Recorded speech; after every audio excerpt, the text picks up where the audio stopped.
straight to questions. We'll start with Eli. Ted, when you look at your linebackers composition you've got this year, you've got the young guys we talked about last fall, and you've got Connor. How do you feel maybe different from a year ago? You've got the depth to work with there. Well, we've got some competitive depth.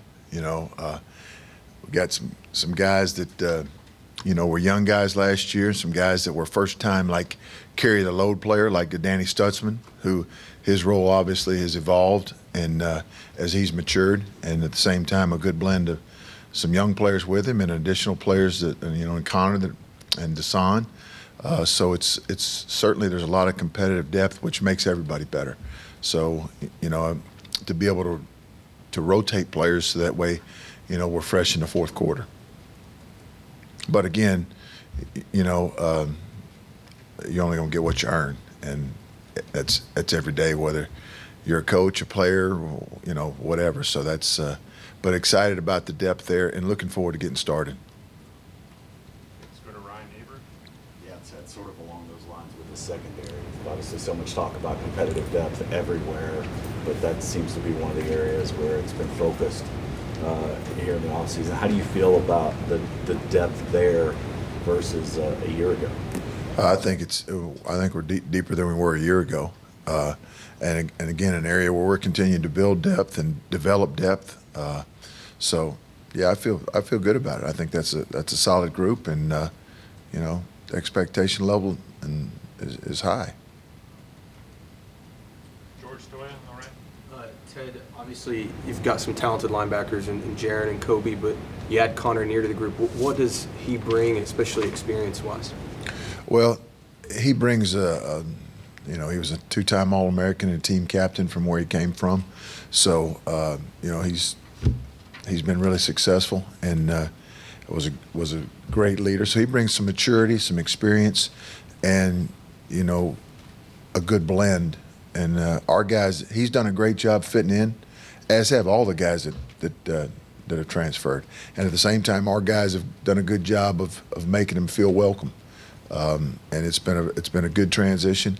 And again, with the competition there, I'm looking forward to seeing it because they've all had great summers, and excited about what's getting ready to go on here. Okay, let's come over here to James Hale. It's the second year you guys will be running this defense, and year two of this defense. So talk about how much that's going to help this defense just improve and get better going into training camp. Well, the newness of something, year one, that it wasn't what we wanted, it wasn't what we hoped for, it wasn't what we worked for. But at the same time, we've learned from it, and we moved on, and the experience is a big deal, just like it is in any business. Whether it's football, whether it's whatever it is, the experience factor is a big deal.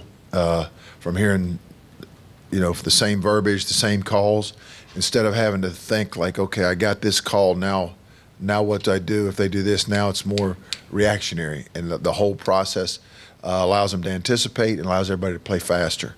And when you play faster, you play more aggressive. And so, yeah, I think that it's a big deal. Okay, let's go to. And let me go back to that too. I need to add this. Part of it too is the amount of effort our players have put into doing that. Once the last season was over, it has been a steady stream of guys, watching tape on their own, asking questions, all the things that studying the game, and that's been that's a good sign if you're a football coach. Left side here, Jesse. Hey, Ted, wanted to ask you about Dejon Terry. Obviously, the defensive tackle room, just the experience he brings coming from Tennessee. What does he add to that defensive tackle room? Well, number one, he's a quality guy. He's a guy that so far has been a tremendous teammate, a guy that has just come in here and put his nose down and gone to work. And that's the thing that stands out. Obviously, he's got a lot of experience. So again, to bring that experience, but his learning curve had to be really fast to catch him up, with the guys that were in the system last year. But he has done that, and he's accelerated that, and looking forward to seeing his contributions and what he brings. But certainly excited about him and really proud of what he's done so far.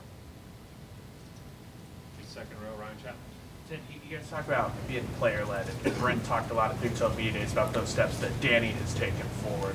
What are you hoping to see in the early days of fall camp as far as a leap in growth, knowing that all summer they've been able to have kind of that player-led aspect with Danny especially? Yeah, you want to see the strides we've made. You want to see him make more strides, because going through the Smitty's workout program, that's something, and you need leadership in that, because there's going to be some tough moments, some challenging moments, but good comes from all of that with the challenge. And at the same time, now they're actually playing the game and be putting in stressful situations, challenging situations, and seeing guys respond.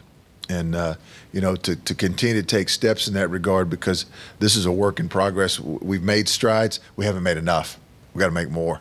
And that'll be something that, again, is a big point of emphasis, the response and the leadership and the player-driven, developing the leadership, because guys' roles have changed.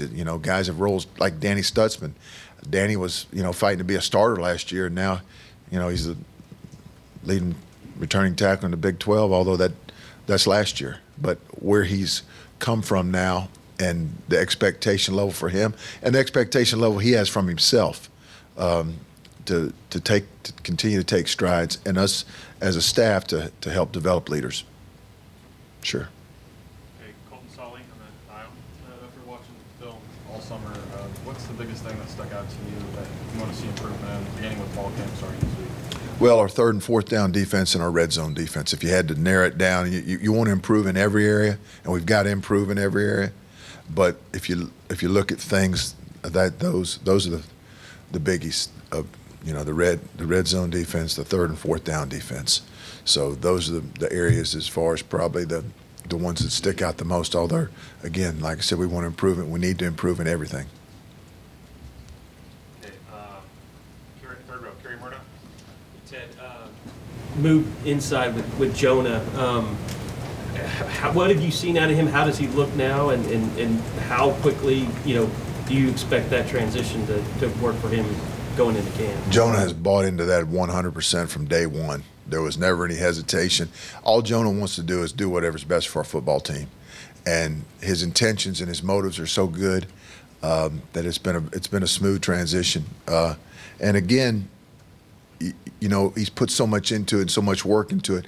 And when guys do that, they're respected by their teammates and appreciated by their teammates. So he's grown as a leader. He was a guy, that transferred in last year, and now his role's completely different as well. But again, you heard him talk at the Big 12 Media Days. I mean, he's all about the team and his teammates, and so excited about him and what he brings, to that room. Okay, John Hoover in the way back. Yeah, Ted, follow-up question on Connor Neer. They say football is football, but can you kind of describe, you've been around a couple of places, can you kind of describe the transition that he faces going from Division II to Division I, and just, I know it's early in his process, you may not have seen much from him yet. Yeah, I mean, we haven't gotten into pads yet. As far as evaluating linebackers, that's tough to, But as far as what his transition has been like, he came in and had to learn a new language. That's what transfers do. They have to come in and learn the language. And again, he's another guy that's poured everything he has into that, and it's been a really good transition. And as far as earning respect from his teammates, that's again because of the way he works and the type of guy he is. But football is football. Once the ball's snapped, now it goes faster at some places than others, and the guys that are trying to block you sometimes are bigger than they are at other places. But it is football, and at the same time, just the acclimation of getting used to the speed of the game. But he's so experienced and has played so much. I expect that'll be a smooth transition for him. Okay, left side, second row, Dean. Coach, where is Kanik? By all accounts, he is what you kind of look for, at least it sounds like it. but he had no experience, so you couldn't get him out there last year. How far down the road is he?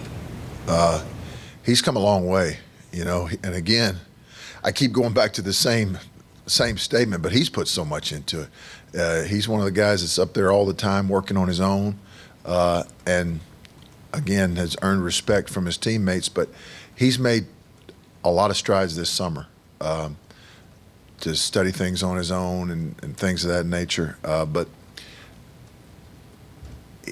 he's seeing things a lot better, and so much of playing defense is vision and reacting and looking at the right things over and over and over and over and over again, just building up good habits. And you know, he's always been a extremely willing, team-oriented first guy.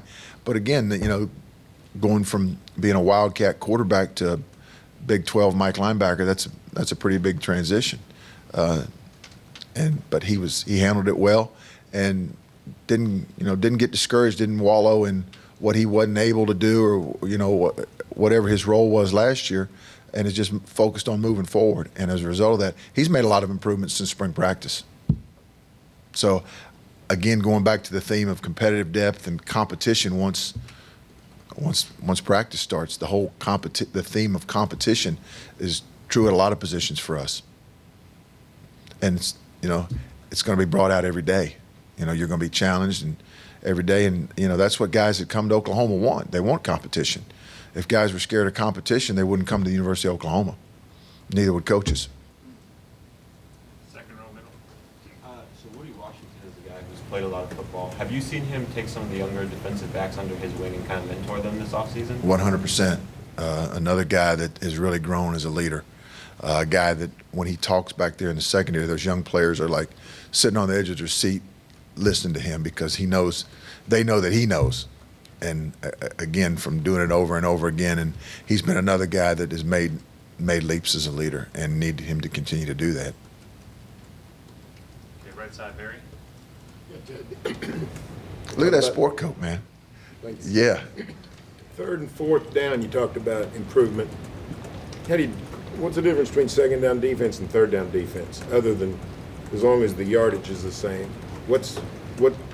Why is that a thing? Okay. And how do you work on it? Okay. Well, it certainly is emphasized, and you work it, every day in practice on that, different situations as far as what your assignment is, what you expect to see in certain third down situations.